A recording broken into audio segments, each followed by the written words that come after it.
Mavs Fans for Life podcast. I am Landon Thomas, joined by my co-host Shahnavaz, Makhani. Man, Shahnavaz, we got the play-in, the Mavericks against the Kings, and then Nico Harrison and Rick Welts, the duo of the Mavs front office. Well, really trio if you count Dumont in there, but their comments. Let's talk about their comments before we even get to the play-in. Let's talk about Nico and Rick's comments. Obviously, today held, a little press conference, media availability with only a select few members. I did not get an invite. A lot of people didn't get an invite. There was only a few people in there talking and asking questions to Nico, and then also separately Rick Welts as well. Shahnavaz, where do we even start, man? Like, there's a lot to take from this that Nico says. Where do you want to start? What stood out to you the most from Nico's comments? Well, first off, it wasn't even the comments that stood out to me. It was, why are you doing this now? Like, what the hell is the point? Like, 10 weeks after the trade, like, this should have been done either before Luka returned to Dallas last week, or it should have never been done. Like, this, agree. You don't need to do this the day before a play-in game, where if you lose, you're eliminated. This is you get one chance to do this, to beat Sacramento. And then, you get another chance to beat either Memphis or Golden State just for the right to play Oklahoma City in a 7-game series. To do this before the players are getting on the plane to go to Sacramento, what are you thinking? I mean, it's just, to me, it was just clueless.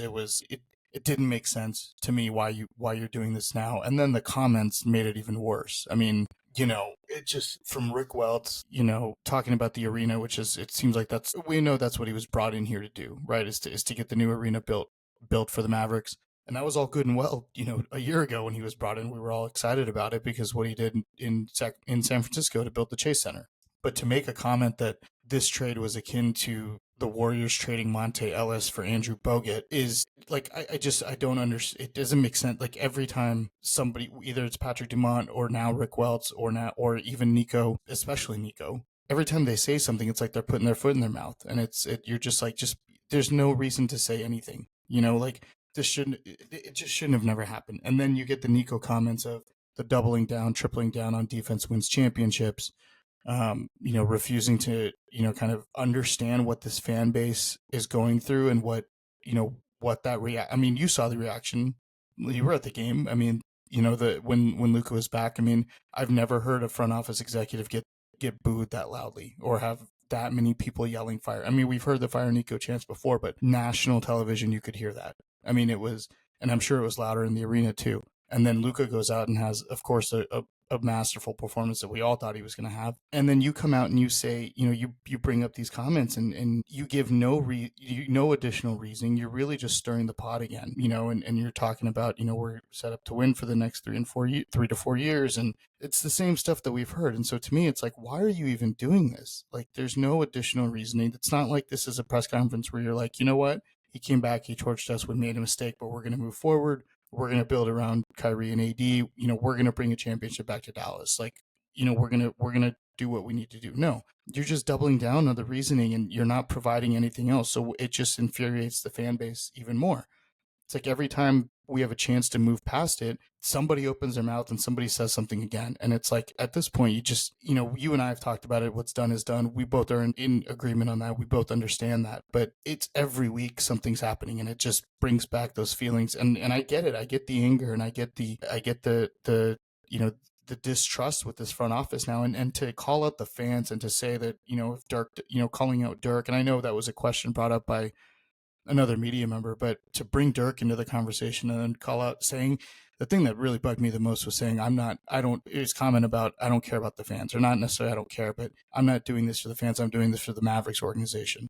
Like, this fan base has ties to this team, like that, just like any other sports franchise, you have to understand what the fans mean to that team. And they've rubbed everyone the wrong way. And it's going to be a long road back for a lot of people.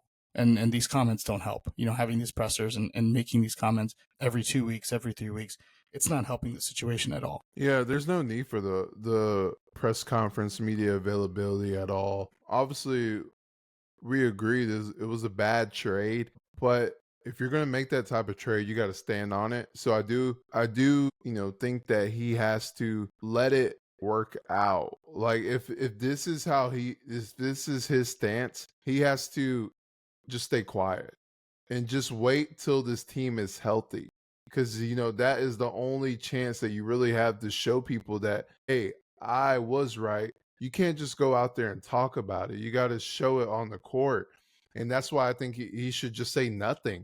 If you're going to have a media availability, you got to invite all of us. You got to invite, and I agree with you 100%. This is the worst time to even say something. Like, your team is playing in the play-in. Why are you taking away attention from your team when this is your season can be over? So that makes no sense. And then, like you said, if you're going to have one, at least provide genuine clarity to the situation instead of stating the same stuff that he stated before. I mean, what was the point of the press conference if you're going to state defense wins championships? And that's why I'm saying there's so many ways you can go about this. And if that was the point you wanted to get across, you could have done it in so many different ways. You could have even stated it in so many different ways, especially when you make a trade of that magnitude. And, because as time goes on, you have to go on. And that's the problem, is you're making your fan base mad again. Like every time, like you said, every time him, Dumont, or Welch say something about the trade, it's not good. So what is the point of saying something about the trade? Just say no comment. Don't even have a press conference, or say it in a different way where you're stating the magnitude of a trade like this is going to hurt a lot of fans, but we believe in the trade that we made, and it's going to take time to work out. We have a system in place that we feel that we can win with the types of players that we have now. We wish Luka the best. He was one of the best players in our franchise history. He was one of the best players in basketball, but we went a different route. And once we are healthy, once we show the product on the court, we will win our fans back. It's not that hard to say.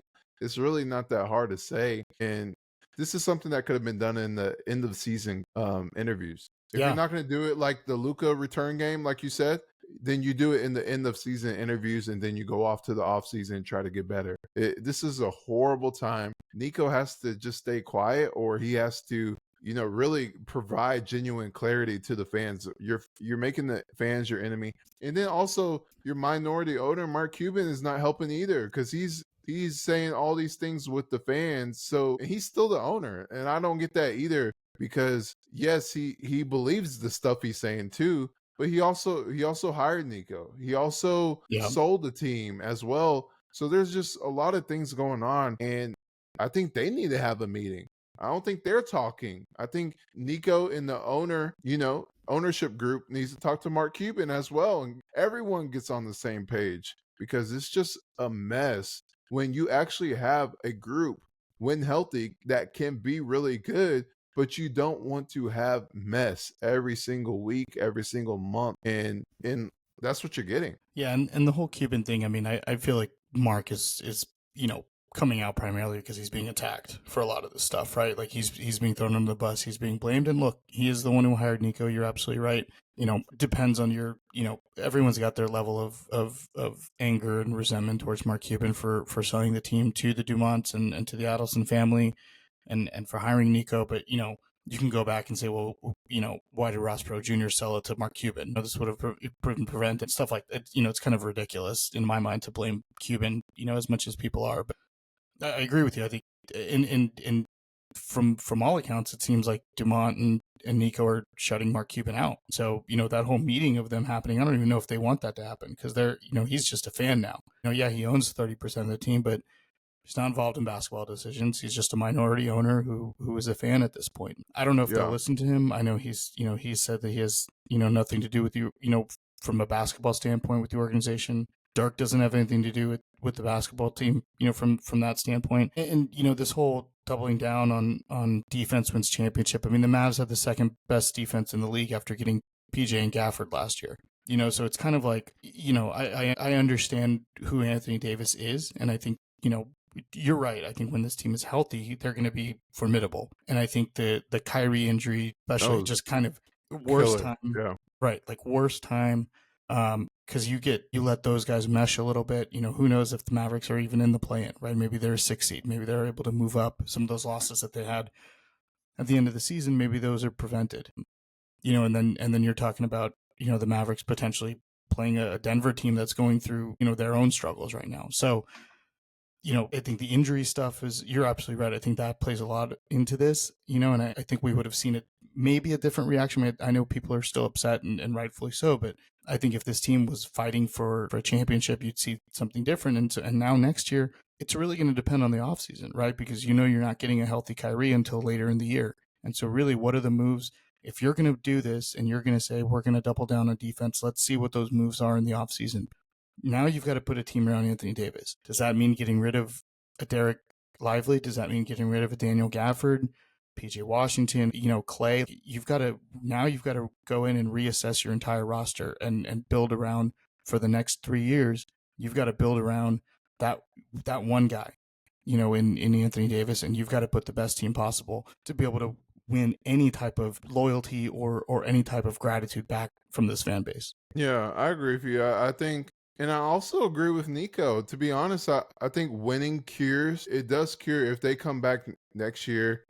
It's not going to cure all the fans. Obviously, a lot of fans are pissed. They're gone from the fandom, and they deserve that right. I'll say this: like, both can be true. You can be upset and you can be angry that this trade happened, but you can also support the players on this team, right? Like, there's a lot of fans who are, to your point, they have every right to not support this team anymore. That's absolutely within your right as a basketball fan to go and support a different team, support the Lakers if you want. But a lot of us are born and raised in this city. A lot of us are loyal to this city regardless. Look how long we've been loyal to the Cowboys for 30 years. That we every year we say we've got to make moves, and they don't, and yet we still support them. We still hold out hope for them. You can still support the team on the court. You can still support the players that are putting on that Mavericks jersey, and you can still be upset at the front office. That's totally within your rights, I think. Yeah, of course, and it's going to be a tough, because obviously, like you said, I've never seen anything like it. Because even when Jerry is at a game, no one's booing him in unison like that. But obviously, it has a lot to do with Luka being there, because every other game, there's only like one guy or a couple guys who chant it, and it really doesn't make any impact at all. But the Luka game, that was embarrassing for Nico. Oh And yeah, that was embarrassing, because you can be a villain, play the villain role, saying, hey, I'm going to make tough moves. I'm going to make moves that are unpopular because I want to win, and I want to win for the fans. But he's not saying that. He said, I do this for the Mavericks. I don't do this for the fans. I don't do this for Dirk. I don't do this for, the community. I do this for the team because they pay me. That's my job. You got to have some compassion. And don't hide in the tunnel. Don't hide in the tunnel. Come out. If you're gonna stand behind your decision, stand behind your decision and go sit in your spot. And there's a difference to that in the crowd. They need a suite. They need a front office suite where fans can't get to them, because fans can be crazy at times. Yeah, no, and I totally get that, right? Like, if he's sitting in the stands with fans, I mean, then that makes sense for his safety. But it's kind of like, why is this again? It's why are you saying this 10 weeks later? Like, what is the point of it? Timing. I agree with you. It's horrible timing, and it's so weird. It's horrible timing. You got to play, and that should be the focus of the team that he says he works for. He does this for. And then 2, you only invite a few people. That doesn't make any sense. You should why invite 4 or 5 people when media is like 30 people? And then, it's just no recordings. It's just, what's the point of that? I mean, no cameras where you can't record his facial expressions. It's just so weird to me. And like you said, if you're gonna make that trade of that magnitude, stand on it. Obviously your safety is number one, because there are comments online that you can see about Nico, and it's very worrisome. But at the same time, you can't hide in a tunnel, like you said, and it just makes everything weird. And you also can't hide in your seat. So I think they should have an owner seat. I mean, obviously the ownership group has the money. They should have a front office suite every single home game, just for safety, but also stand on business. Be there because you did make the trade, and he did face the fire by being at the game against Luka, but you gotta be in a suite just to really face the fire and show that, hey, you are that boss. So Shahnavaz, the Mavericks play the Sacramento Kings. All hands on deck. They obviously were gearing up for this game. What do you expect to see from the Mavericks, and how do you think they'll do? We won't even focus on the second game if they're able to make it in advance. But what would you like to see from the Mavericks team themselves? If defense wins championship, this is where you've got to put forth your best defensive effort. Sacramento is such a weird team. The Mavericks I think they lost all 3 games to them this year. One of them on a DeMar DeRozan, up and under shot that he made. One was obviously the Kyrie injury game. They were weird. End of the year they lost to the Wizards, but then they beat the Cavs. And I think they beat the Pistons on the road, both, on back-to-back nights. I mean, they had a really, really weird ending to their season. But the Sacramento, the only thing that really terrifies me about them is DeMar DeRozan. Yeah. And obviously Zach LaVine is a tough cover as well, and he can get hot at any time, and he's been playing really well. But with Malik Monk out, Domantas Sabonis, that Anthony Davis should be able to cover him. I mean, that's what you want to see. You want to see that defensive effort from Anthony Davis on Sabonis, and I presume you're going to have PJ and Najee on DeRozan and Zach LaVine. On paper, the Mavericks should win this game. Like, this is a game that they should win. They have the better team, even with all the injuries. I think the one thing that really concerns me is the lack of ball handling. I think the Brandon Williams injury is going to be really, really crucial for this team, because he was playing really well. You need another ball handler. You're basically starting Najee at the point guard now, assuming that's what the lineup is.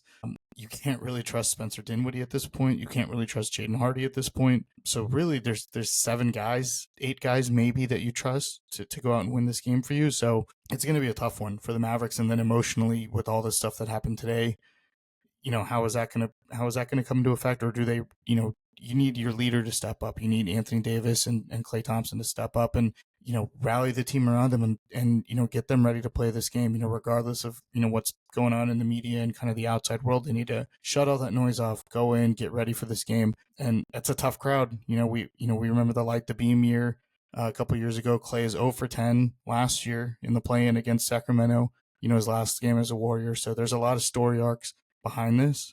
But this is a chance for Dallas to, regardless of what happens, with Memphis and Golden State right now, this is a chance for Dallas to at least prove that, look, we may not be, what we were, but we've got a shot. We can hang with anybody. This is a chance for them to at least prove to themselves that, hey, anything can happen, and who knows what happens. And if they win tomorrow night, go in, in that 8-10 game or 9-10 game, whatever it is, to go on to face Oklahoma City, who knows? Anything can happen. This is the NBA. They've obviously got to get past Sacramento, and this is going to be a really tough test for the leaders to get the team to rally around and put them in the best position to win. Yeah, this is a chance for Anthony Davis to really show the top guy on a team in under pressure situations where you don't have a Kyrie who can be, your side-by-side co-star. Like, you really have a chance to show that, hey, I'm the focal point tonight and I'm going to advance my team, because that's really what it's boiling down to. Like, you want to be the 4, they're going to put you at the 4. You want to be the guy again to show, hey, I'm not riding LeBron's coattails. I am still, yes, I'm a top 10, top 12 player, but I'm still that 1A guy. And that's what it really boils down to. I think it's competition, especially when your season's on the line. I mean, that's where you want to see your game really take off when, it could be over. It could be the off season right after the game. So that's what you want to see. It doesn't even, the second game doesn't even matter, even if you play hard, because it's all about winning. So that's why I just want to see effort. I don't care about stats in a play-in game.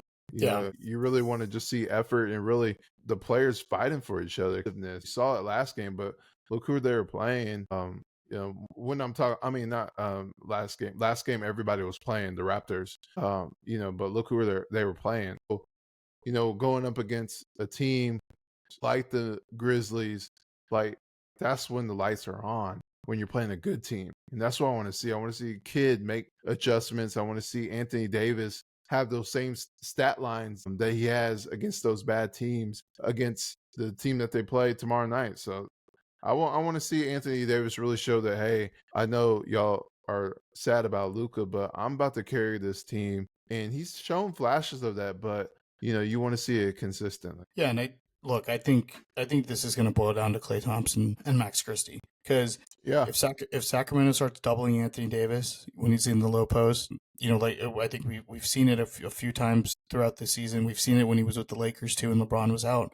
The way to really play Anthony Davis is just double him, because he likes operating off that low block and off that elbow. that's what the Lakers did. Yep, and you're going to get some open shots. And so if you're Klay, if you're Max Christie, Najee, you've got to take those threes and you've got to be confident in your shot, and you've got to let it fly. You've got to get those open. You've got to get those open looks. And Anthony Davis showed it against the Raptors that he can pass the ball. When it's necessary, he's got to make some of those same plays, against the Kings, because I can bet you that double team's going to come, because really Sacramento doesn't have somebody who can match up with Anthony Davis defensively. He's gonna be a problem for them. He's got to take advantage of that. He's got to exploit the mismatch. But when those double teams come, he's got to find the open man and be able to get the ball in their hands and allow them to make a play. That's one thing about this roster is they have the players to make it to the 8th seed if they're making shots. Because you don't have Kyrie, so you got to have guys making shots. Like you said, Thompson has to be going off, and I'm glad you brought that up, because this is, even though it's not the way the season went that he would have imagined, but this is a redemption game for him, like you said, and you want to see him really shine to help the Mavs advance and then just see where it goes. Memphis, I think, poses a lot of issues for Dallas, because you've got guys like Jaren Jackson Jr. and Zach Edey down low who can, kind of cancel out that size on you. But Golden State and Sacramento, I mean, you have the advantage for sure on the front line. So that's got to be, Dallas has to be looking at that and saying, okay, we've got a legitimate shot here to go in and play OKC, who again has not beaten the Mavericks this season without Luka Dončić on this team. Every game that the Mavericks played against Oklahoma City, Luka didn't play, and Dallas still beat them. So they've got to feel confident going into that matchup too. So who knows? I mean, first you got to get by Sacramento, and anything can happen. I mean, this is the NBA. We've seen crazier things. So Shahnavaz, Mavs Kings, what do you predict? Before this, I was going to say the Mavs were going to lose just because of all the emotions, and I think everything that's happened over the last 24 hours. I think matchup wise, they match up better against Sacramento, and I think Anthony Davis and Klay Thompson are going to. I think this game's going to mean a lot to them, and I think Klay especially wants the chance to go up against Golden State one more time, so give me the Mavericks against Sacramento tomorrow night or tonight, whenever, I guess, and then on to Golden State, and we'll see what happens from there. But give me the Mavericks in a close one. I think it's going to be a back and forth game, but I think Dallas has the ability to pull this out, and I think they will. Yeah, I think they have too much pride right now because they're fighting for themselves. They're really, and I think it's honestly a great thing that they are on the road, because they're veterans. They have a lot of level-headed guys in the locker room where they are going out and playing and giving their all for themselves, for each other. And then also they are playing for the fans because they are trying to build that bond with the fans, and that's going to be interesting to see as well. Obviously you take it one game at a time, but if they do find a way to advance and find a hot streak shooting, you play a tough Grizzlies team too, like you were just mentioning. And then we haven't even mentioned Morant. Like, Ja Morant is looking like Ja Morant lately, and that's scary as well. When he's on his game, he's one of the best guards in the league. So, him and Jaren Jackson Jr. and all those role players there, that's going to be tough to beat well. My boy Desmond Bane. Yep, man, time goes by quick. I remember years ago we always talked about him. Yes, he's tough too, and he always has a fan base show up to the games when they come to the Mavs arena. But that'll be tough too. So I don't know what I'm going to say. Obviously, you got to see how they do against the Kings, but the Grizzlies are going to be tough to play as well. But I do see them beating the Kings just for pride, at least. The Kings are kind of like the Bulls, like you mentioned the two guys who came from the Bulls. They always are a sleeper team. Like they'll beat good teams and lose to the worst teams in the league. So that's hard to predict, but I do think they will beat the Kings. So Shahnavaz, we'll see what happens because obviously the next podcast is either talking about the Thunder series if all things go well or the offseason. And that's going to be interesting as well. What moves, what direction? Because obviously this is the biggest offseason of Nico's career. And, you got to set them up in a position once they're healthy to be a top team in the league. But we definitely appreciate all of y'all for tuning in, and we'll catch y'all next week. Goodbye, everyone.